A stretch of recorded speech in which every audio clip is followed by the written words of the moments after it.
not looking good, and 4 Bros will get a full reset up to 4.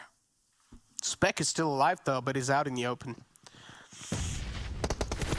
You better not show your backs to Nova, as another man of Foreign Protocol has been spotted, and he needs to deal with a horde of enemies right here. And yep, all of the 4 Bros players, they're just gonna charge forward. What's going on? But they're also falling down at the same time. 4 Bros, they're gonna get the confirmation finally on the player of Nova, or on the player of Boring Protocol, as Spec, the final boss, the Elden Lord, left alive.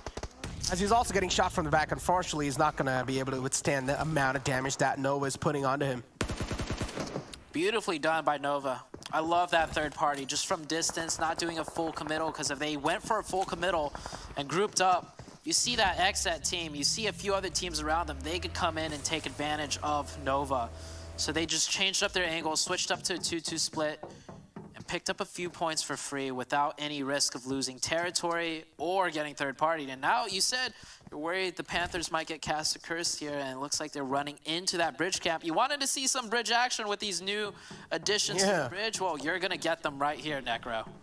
Look at Frady. Okay, buddy. Move in, move in. And Mozexis. Oh, Frady always spots out the man. He's trying to vault around, but inactive. Oh, there we go. Oh, that's such an unfortunate way to go down, too.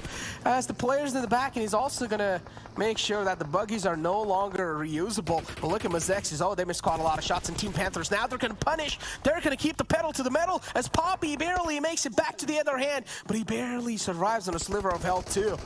Mozexis, they're quite hurt, and Team Panthers, with these off angles, they're utilizing this new bridge to perfection.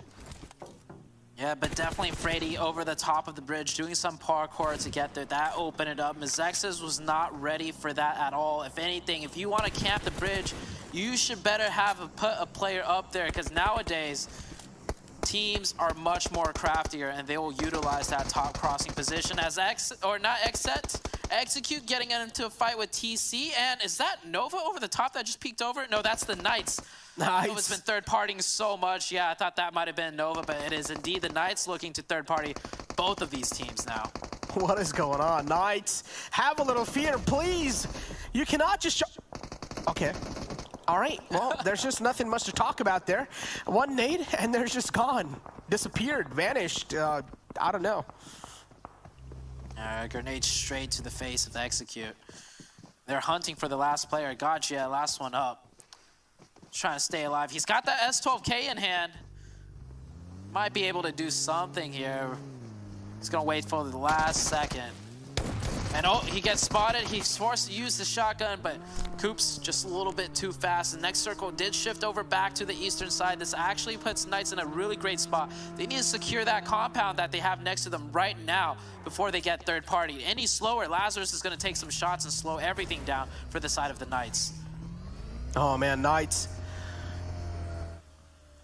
Nova have a really great positioning too, but it's okay. They have Xenox in the front, who has booked the ticket for the rest of the squad for Knights. Lazarus, they got absolutely demolished last time by Knights, so better think about this twice, because you also have the zone on the back, so you might as well try and challenge this fight a little bit more cautiously. Coops all by himself. You better get out of this spot, Coops, because you're getting charged on by an entire pack of Lazarus.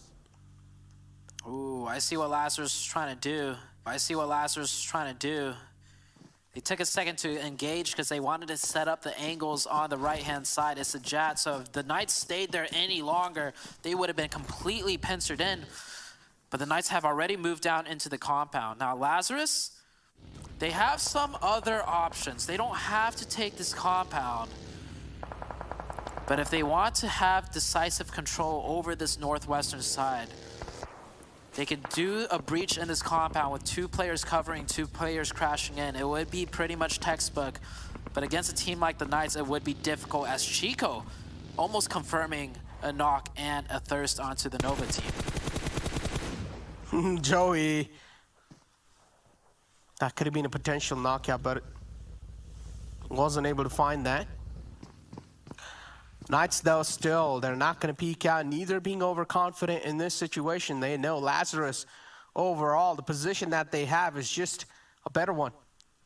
But if you talk about the amount of cover that's available, Knights, they're in a prime spot, but this time they get charged on by Lazarus. Moving forward, Kaiseki's going to try and lob in a Molotov over there. He's also getting shot at from some off angle.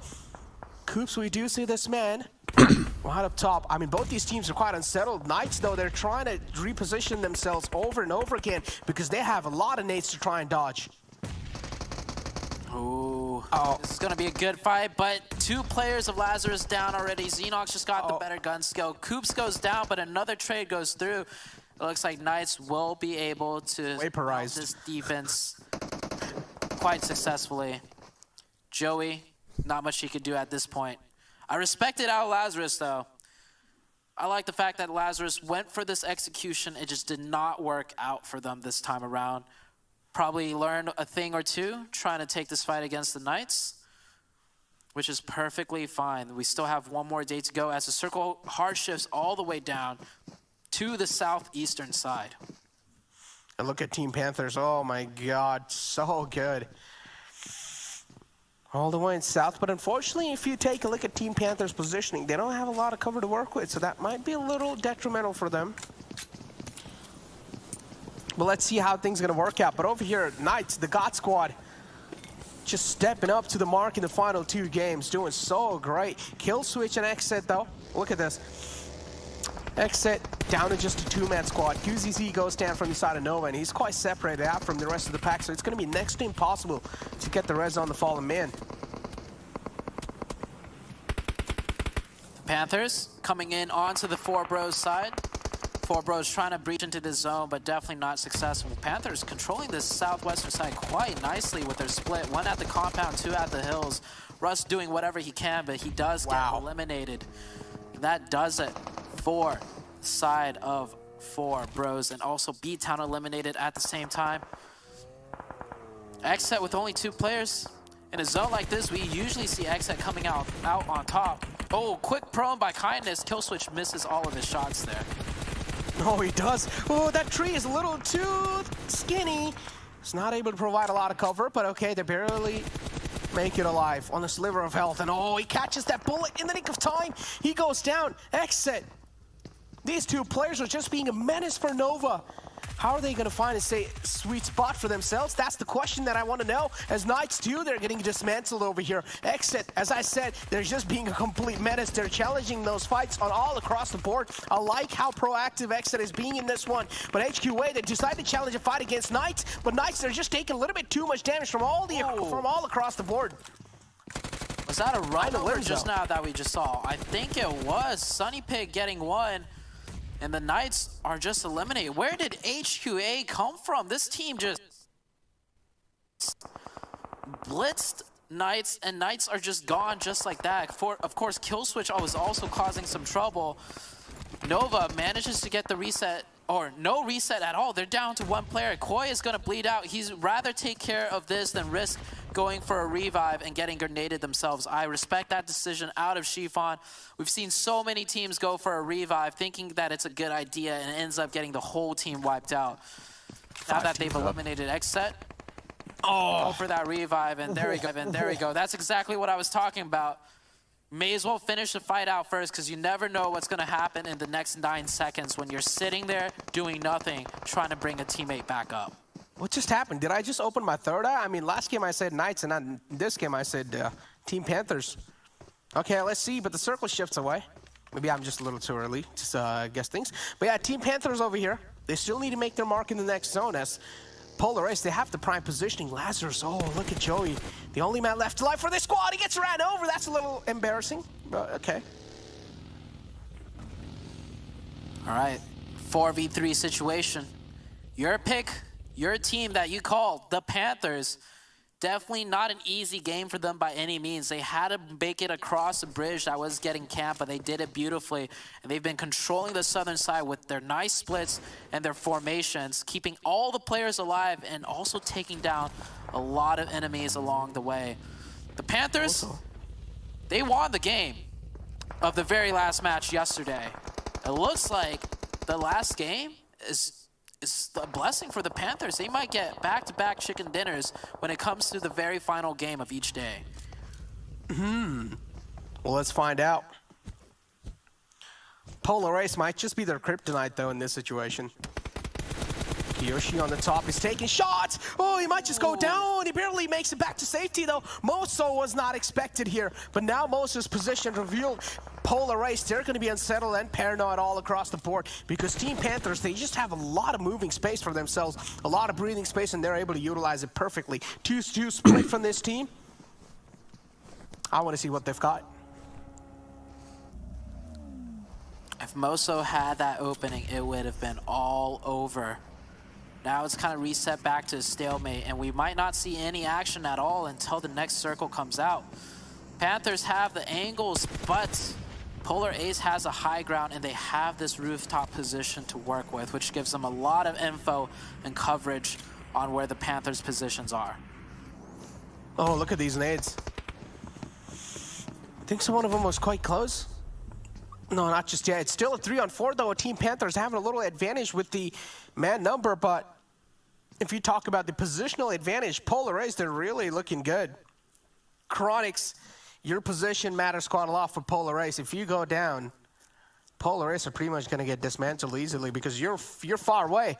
There's going to be no reset if you go down. Oh, they spot out the player of Team Panthers. I'm pretty sure Panthers at this point, they're just waiting for the next circle shift and hoping with their fingers crossed that it actually supports them. Next circle, about to shift out. No knocks on either side. Both teams. Oh, it does. What will happen? And yeah, the circle does favor the Panthers now. Oh my God, Panthers. They're looking really strong with this position. Chronics, is his position? No, that's what I want to know. And I like this 2-2 split, right? Only 2 players in the zone, making sure the rest 2 are being edge-camped and being held off at bay. They're not going to be able to leave the compound that easily. So Chronics with this nade is going to try to clear out this tree in the front. A little bit off the mark, so the player from Team Panther, his life is going to be spared for now. It all kind of comes down to Chronics for the not the Panthers, Polar Ace. Chronics get this opening, it's huge, and he does not. He's forced to spring on up due to the driving around of the Panthers, and he felt like he got spotted out. This is an unfortunate start for Polar Ace. Now they're being completely gate-kept. That was their only foothold and breaking into the potential zone. Yeah, Polar Ace. The circle not favoring them, and now Polar Ace, they're also paranoid. They've also got a lot of things to worry about. Polar Ace, nothing's going their way so far, but that opening right there, oh, that was a great trade with the nade. Frady cooking that nade to perfection. Now it's all down to Trey, the final man left alive. He's trying to heal himself up, but Team Panthers, with the man advantage, they're also going to be able to get the reset up. Oh, look at Trey, he's down so low, barely on a sliver of health. He's trying to man himself back up, and there we go. The final bullet connects, and that's going to be a Team Panthers take it. Oh, what's going on? Whatever team that I'm saying, it's just winning. Okay, cool. Yeah, it was definitely. At this point, I'm a blessing. It was definitely the Panthers. Once again, we're ending it on the heart screen. I think every match, let's do the hearts. At the end of the day, the Panthers should win it. Because what better way to close out the show than throwing some hearts up in the chat for everyone to do? I think Glitter's got this down by now too. You know, first time around, Glitter was having some issues, but everyone throw up some hearts in the chat. It is once again the Panthers to close out the day, to close out the show, showing everyone some love, and also showing the Panthers they got